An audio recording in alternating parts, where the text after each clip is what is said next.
আসসালামু আলাইকুম, সবাইকে স্বাগতম। আজকের টপিক হচ্ছে বায়ুমণ্ডল কাকে বলে, বায়ুমণ্ডলের স্তর কয়টি ও কি কি, আর বায়ুমণ্ডলীয় চাপ কাকে বলে, এগুলি আমরা শিখব।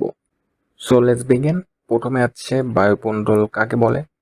বায়ুমণ্ডল পৃথিবীর মাধ্যাকর্ষণ শক্তির টানে ভূপৃষ্ঠ থেকে 1000 কিমি উপর পর্যন্ত বিস্তৃত যে অদৃশ্য গ্যাসীয় আবরণ পৃথিবীকে ঢেকে রেখেছে তাকে বায়ুমণ্ডল বলা হয়।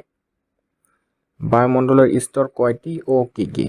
বায়ুমণ্ডলের স্তর হচ্ছে 6টি: troposphere, stratosphere, mesosphere, thermosphere, exosphere, magnetosphere.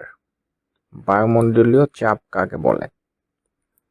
যে চাপ দ্বারা বায়ুমণ্ডলের গ্যাসের বা বায়ুমণ্ডলের স্তরের উপর মহাকর্ষীয় আকর্ষণ পরিমাপ করা হয় তাকে বায়ুমণ্ডলীয় চাপ বলে।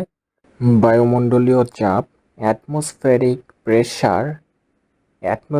প্রেসার নামক একটি একক ক্ষেত্রফলের নির্ণয় করা হয়। ওকে, অ্যাটমসফেরিক প্রেসার। সো এখানে যে বায়ুমণ্ডলের 6টি স্তরের কথা বলা রয়েছে, এটা নিয়ে নেক্সট আরেকটি ভিডিও তৈরি করব।